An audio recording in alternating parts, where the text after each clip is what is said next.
Hello, and welcome to another episode of the Empowered Hormones podcast. I'm so stoked to have you guys here today, and I've actually really been looking forward to recording this episode. It's been on my radar for a while, and I've been excited to chat to Nat. But before we jump into today's episode, just a reminder that this podcast is sponsored by my free Facebook group, Gut Health Solutions. So if you guys have been looking for the answers for your gut health struggles, make sure you jump over there and use some of those free resources to get started. Now, today I have the privilege of speaking to Nat Martin. So, Nat, thank you so much for jumping on today. Thank you for having me on. Pleasure. Our award-winning, I'm going to say this wrong. How do you say it? Esthetician. Esthetician with over 13 years experience in corneal therapy and skin science. She's owned and operated her own skin clinic for 5 years, which is amazing. Committed to the art and science of skincare, she constantly strives to stay at the forefront of advancements in corneal therapy and skincare techniques. So, tell us, why skincare? What drove you down this pathway? Okay, so I've been in the beauty industry for, like you said, over 13 years now. But the main thing that I was seeing was people not trusting the skincare industry anymore, or not trusting skincare. And it comes with the kind of high street marketing and the promises that people are sold, and also seeing people take their skin to the extremes to try and get results. So I believe that I'm a results-driven therapist, but I don't believe in needing to do harsh treatments in order to get the results. So it's kind of been a combination of things, but now my main focus is trying to educate people and other skin therapists and estheticians about what we should be promoting in this industry and what parts of the skin are actually important. Yeah. Did you go through your own health or skin journey that really pushed you to this point, or have you always had quite good skin, or have you struggled with different things, or family members? So when I was a teenager, I struggled very heavily with oily skin. Now, oily skin doesn't sound like a big deal. I didn't have active acne. I would have got normal hormonal breakouts, but having oily skin makes you feel really dirty, especially as a teenager when you don't know what's going on and you're around your peers and you're like, why is my skin like this? And with oily skin, makeup doesn't make it better, it makes it worse and all the rest of it. And back then, we were constantly being told that if you had oily skin, you needed to exfoliate, you needed to exfoliate, you needed to exfoliate. And I was like, well, I need to get rid of this oil, I need to get rid of this oil. And it was only as I started to learn myself that what I was doing was being counterproductive, which is what I'm seeing so much in the industry now, that I'm like, what I was making it worse. I was stripping my barrier. I was making my oil kick drive and be more production going on. And it was just that wee bit of misinformation that meant that I had prolonged the having the oily skin for so long. So not a major skin concern. And I always give people, but your skin's lovely. But I mean, everyone's skin is personal to themselves, and it might look lovely to you. Someone else's skin might look lovely to me, but it's about how your skin makes you feel. And it just made me feel dirty. And I knew I wasn't dirty. I was doing everything that I was supposed to be doing. But it was that wee bit of misinformation is all it took correcting that. So yeah, that's kind of where my interest in the skin and the science of skin came from. Yeah, so then you obviously had that interest, and then how did you get into it as such? Did you start studying skin, or what? What does one do when they're learning about skin? So I originally studied beauty therapy science. So a lot of the original qualification that I studied, it did have like dermatology courses. It has cosmetic science, anatomy and physiology. So it was a wee bit more than just the standard beauty therapy qualification that we have here in Northern Ireland. And what my plan back then was just to get out of Northern Ireland. So I wanted this beauty to take me on a journey around the world, which it did. After I qualified, I went to work on cruise ships. I worked in the French Alps. I worked in different parts of Europe. And eventually I came home because I thought I actually wanted to get into physiotherapy and helping people that way. Because when I was abroad, it was a lot of massage that I was doing. But when you're a massage therapist, a lot of massage therapists tell you, you constantly have people asking you, what's this on my skin? What's this? Constantly asking you for advice. And it got to a stage where I was like, I was intrigued. I was like, if I didn't know the answer, I was like, I need to go and find this out. I need to go and find this out. So that's where it kind of started. So then I originally came back to Northern Ireland and I had started studying biomed to go to university for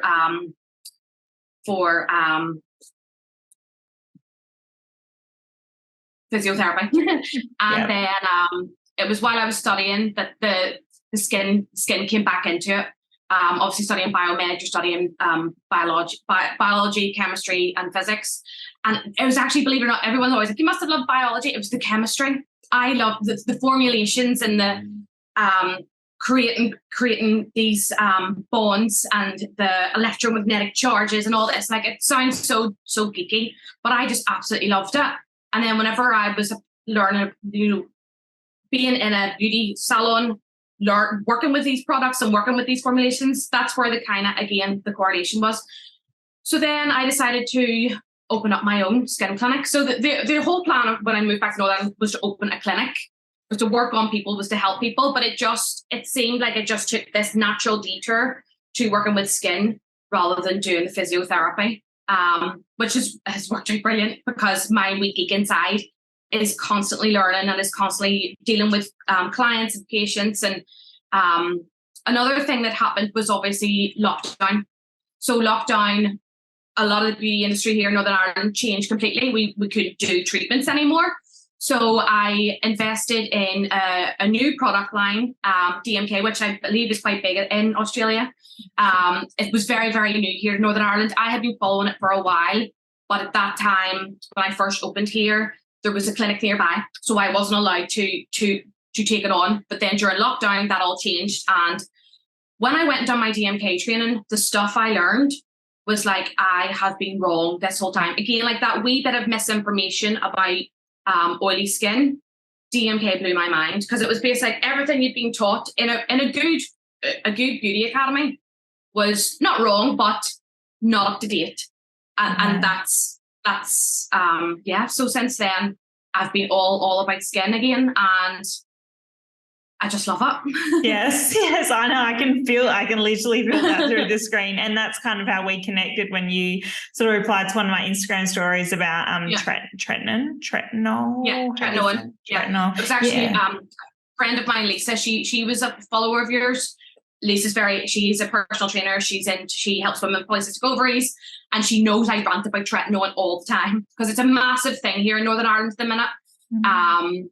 And it was her had sent me your story, and I was like, I'm going to under-reply here. Well, I don't feel like it's like you said, it's massive over there, and I know it's massive in the States. I feel like in Australia, it's just starting to come in, because I hadn't heard a lot about it at all. And then, a friend or two was sort of like talking about they just started taking it and like putting on their skin, and then they're saying, wow, like, I'm peeling and I'm really sensitive to it, and they're still doing it only like once a week, and they're like, I didn't realize how strong this stuff was. And I was like, there must be more to it. And everyone's like, Sheridan, you struggle with hormonal breakouts, like you should totally use it just as a spot treatment and stuff. And I'm like, I don't know anything about it. I don't know that that's the path I would want to go down. Exactly. Yeah.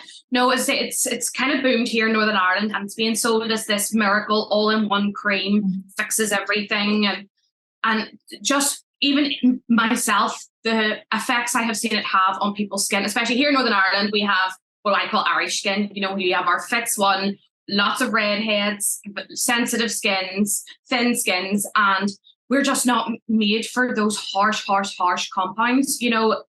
It's the damage I have seen be done to people's skin. Not that it's irreversible, but even when you discontinue it, the skin is so badly damaged. The skin's almost gave up. It just gives up. And I don't think people realize that. And I mean, that's just the visible things. There's so many side effects that I didn't even know about until I started diving in deeper. Because Sheridan, like, if Tretinoin was so good, I'd be using it on my skin, is what I keep telling my clients, because I was the first one being on it. Miracle cream's going to fix everything for me. If it was that good, I would be using it. Yeah. Do you know what I mean? And it was only whenever I started diving into, why would I not use it? It actually, some of the side effects really, really are scary. And one of the things that I had posted about that you had seen was the analogy about if there was a fly in the room. Yes. So love that. So I learned that at DMK actually. So that was one of the things. So the analogy is that if there was a fly buzzing around this room, there's two ways I could get rid of it. I could use a fly swat and I could just tap the fly and that would be the fly done. Does its job, it's targeted, it's just hit the fly. Or I could get a bazooka and I could kill the fly that way, but this whole room would come falling down, you know. So the fly is dead either way, but what one had a more devastating effect on the rest of the room. And that's what Tretinoin is. I think because people see results with it, that's why they're so quick to get into it. But you don't get results from it any quicker than you do other skincare. And that's what people don't realize. Like, it's not an easy journey with it. Yeah. And so for those listening who don't understand what it is, basically, I'm just going to say it in layman's term, it's a high-strength vitamin A. Is that sort of what we're calling? Yeah. It's the strongest. So vitamin A is retinoic acid, and tretinoin is synthetic pure retinoic acid. Wow. So it's the most bioavailable, but it is just so potent and so strong that your skin's on fire. You know, that's what happens when you use it. But there are derivative other options that are so much better for the skin. Do you use any vitamin A's across the board? Because I think what did I use from DMK for a while then? It has like a retinol style thing that helped bring everything out for me, but I can't remember what it was. DMK has Revitazine and it has Revise A. So those are good because they're formulated with a combination of different of the vitamin A derivatives. So the idea is when you're using a combination is that your skin, tretinoin is pure retinoic acid. Below that, you have what's called retinaldehyde, and that basically has to do a conversion to turn into retinoic acid. Then below that, you have retinol. So retinol has to turn into retinaldehyde. Retinaldehyde has to turn into retinoic acid in order to work in the skin. Everyone thinks that's a bad thing. Everyone's like, it doesn't even convert. But what happens is it means that your skin will only convert what it needs. Instead of just flooding the skin with pure retinoic acid and burning it and all the other things that go with it, your body will just take what it needs. So it means that, yes, you might get slower results, but you're getting results. You're not just burning down your skin barrier. So there's other things as well. There's retinol esters and retinol palmitate, which again are all different kind of conversions to get to retinoic acid. But pure retinoic acid is just the most potent and the most strong, and that's why it's prescription only. Right, that makes sense. Yeah. Because you're right. Like, people are using it not just for acne, but for anti-aging and for everything else across the board. And I think that's where it gets dangerous. But I suppose there's so many products on the market in any forms of retinols or retinoids or all those kind of things, which I feel like they must be dangerous in their own way as well. And obviously not as strong, but misused. Yeah. Oh, 100%. Yes. And that's the thing about, I like to promote complete skincare. It's not about just flooding your skin with one vitamin. You know, your body, it's like eating one food for the rest of your life. You're not going to get the nutrition that you need from it. Depending on what your skin is presenting is an indication of what's going on inside. So you should be treating what your body and your skin needs, not just firing on one product because it works for someone else or because it has a certain type of effect on the skin. Again, if someone's dealing with hormonal acne, they need to be addressing what's going on inside, because just pushing it down on the outside or making it all purge or whatever is not going to correct it. And as soon as you stop using tretinoin or the retinol or whatever, it's going to come back. So people are trying to use these as a quick fix instead of healing what's going on inside. Yeah, 110%. I see that all the time. Or, like even with DMK, which is amazing products, amazing skincare, and I used to use it. I don't at the moment, but I had great results for the year or so that I was on it. I still had clients who were using it and their skin texture and stuff was quite nice, but they were still breaking out and stuff because they still had all this internal gut and hormonal things going on. It just goes to show, like you said, like it's such a multifaceted approach. 100%. And that's why I think there needs to be more working with a skin therapist if you're or a nutritionist or, working with a professional of some sort who addresses those issues, not just dealing with someone who's like, bam, stick this cream on, bam, have this treatment done, out the door and away you go. Any of my clients will tell you, I stalk them. Like, I stalk my clients. Not in a bad way, but I'm always checking in with them. If they're not getting the results they want, I'm constantly studying for them. And that's what you need on your side whenever you're struggling with your skin. You don't need someone who's just going to be like, up the dosage, make it stronger, that kind of way. It's coming at it from different angles and working with a professional. That's what their role should be. Yeah, 110%. So what does your day-to-day look like now? Like, are you doing hands-on treatments, and what kind of treatments are you doing? Are you doing needling and pills and things, or are you more got staff under you who are doing that, or how does that look for you? So at the minute, I'm still very hands-on. I do 5 days a week in the clinic with clients. I specialize in doing skincare treatments, but also I offer sugaring, which is a hair removal technique, which is also very good for the skin compared to waxing. I also have recently have my first employee. So Tamsin has joined the team, and it's great because Tamsin actually comes from a nutrition background, so that we can be like a dream team, fingers crossed. Yes, love that. We can offer everything from all angles, like I said. So Tamsin's she loves gut health, and she loves the feeding your skin from the inside, and it means that we do have that team here where we're working on everything. So day to day, I do mostly skin treatments and sugaring. Like you mentioned at the very, very start, I work off a method of corneal therapy. So corneal therapy is very much focusing on the skin barrier. So we believe that skin barrier is the most integral part of the skin, in fact that it protects the skin. The skin barrier is like the roof on your house, and if you're missing tiles, you're going to be losing heat or water out, and then you're going to be letting pathogens in. So our main focus in treatments in clinic is rebuilding that roof as such. So a lot of the treatments that I offer are progressive rather than aggressive, because we believe that the skin barrier is the most integral part of treating the skin, and building that strong barrier is what makes a difference between these conditions that present. I feel like there's been more awareness, and I don't know whether that's just personal because I've spent more time and money looking into skincare in the last 6 to 12 months, but there has been more good therapists that I chat to. They're more like skin barrier, skin barrier, skin barrier. Yeah. Like there is a big push for that now. Protecting your skin barrier, what does that look like or feel like? Because in my mind, I think broken skin barrier, I think let's just say acne, and you've picked the pimple and there's an obvious hole in it in your skin. What does it look like healing and repairing it? So the skin barrier itself, whenever we talk about skin barrier, we're talking about a couple of different things, not just the picking of the skin, like you say. So we're working on the stratum corneum. So that's the very, very top level of the epidermis, which a lot of people thought wasn't that important. But now science is showing us that these are messenger cells that send messages down to the deeper layers of the skin. So they are important. So in the past, we were just like, exfoliate them, get them off. But we actually need those to be very, very healthy. The way I describe it is, if you think about sponges. So sponges, when they're dried out, they're like, funny shape and they're small. But if you fill them full of water, they have that nice kind of juicy plump effect. So that's the important part of the stratum corneum, is making sure that roof or that those sponges are nice and full, because that's what's going to do a layer of protection.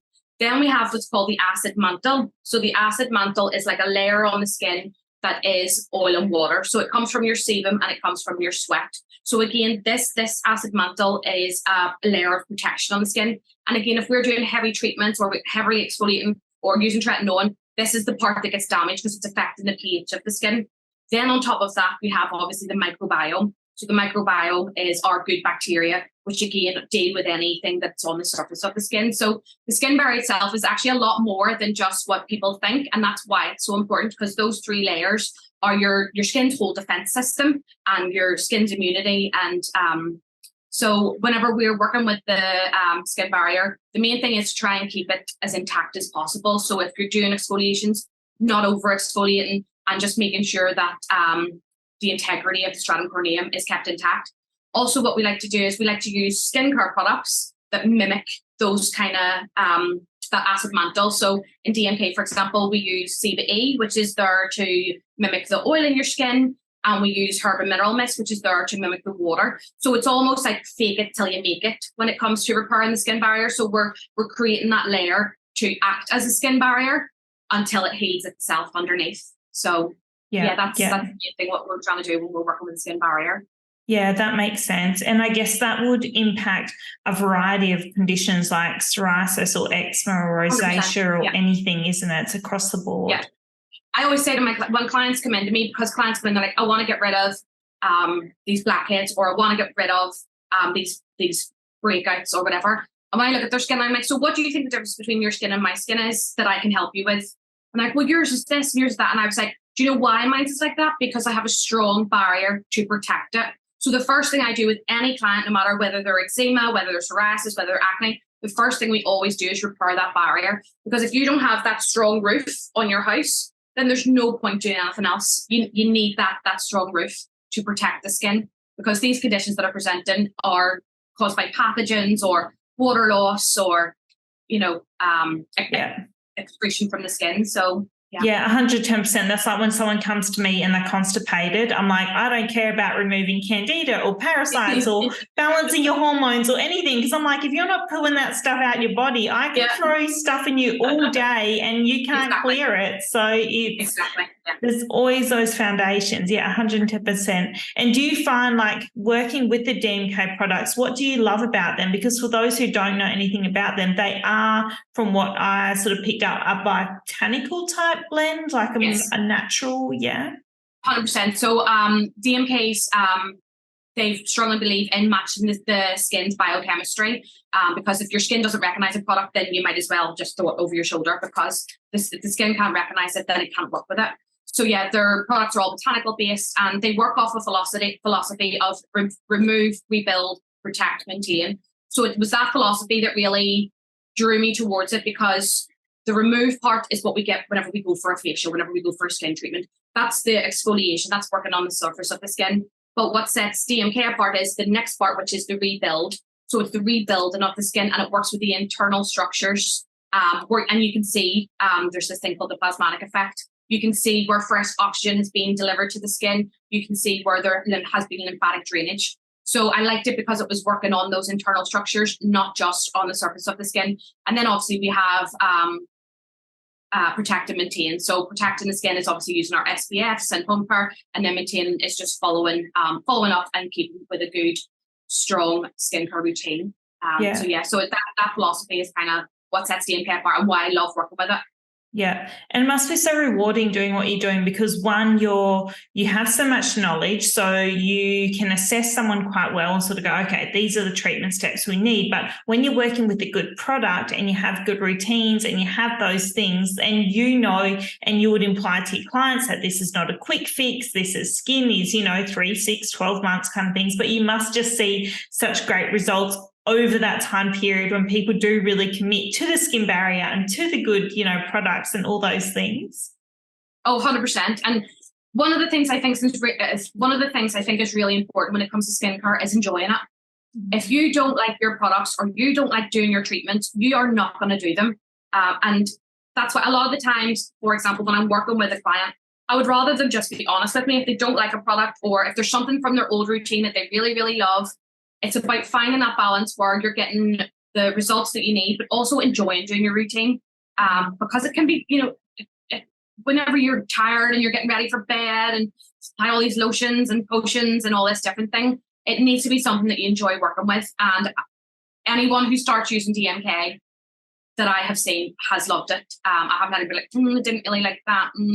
The only thing is, whenever you're working with the skin barrier and you're healing the barrier first, it's not a very sexy process. You're not seeing those immediate results, like you said.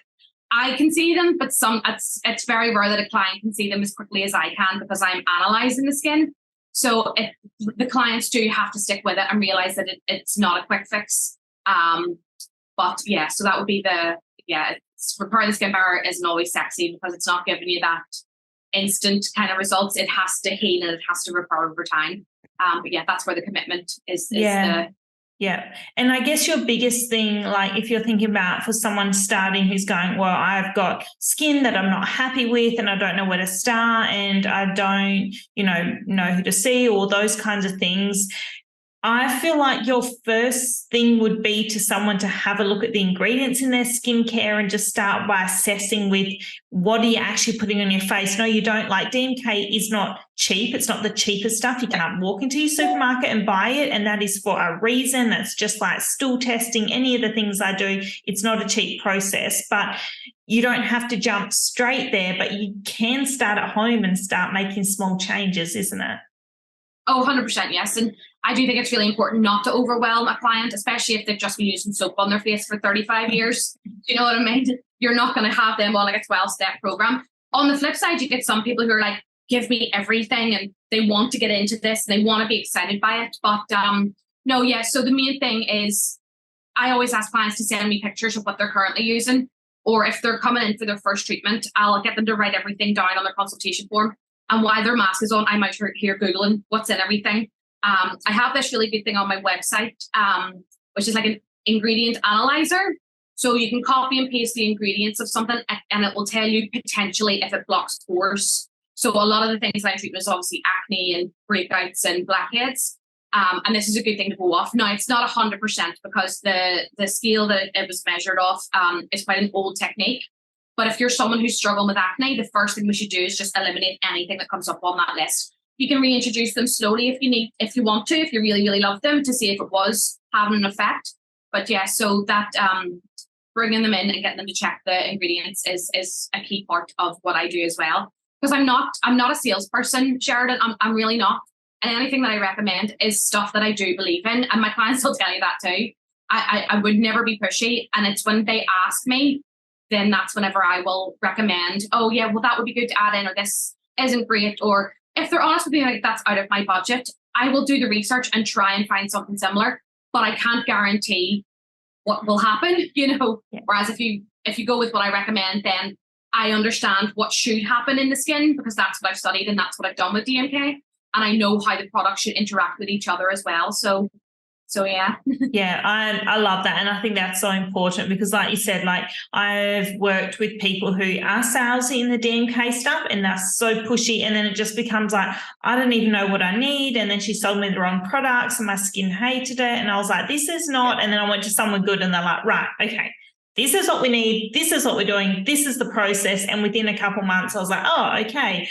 I can see the changes. I'm not quite where I want to be yet, but I can see things are shifting and changing, and working with the right person when it comes to skin, I just feel like it makes such a world of difference.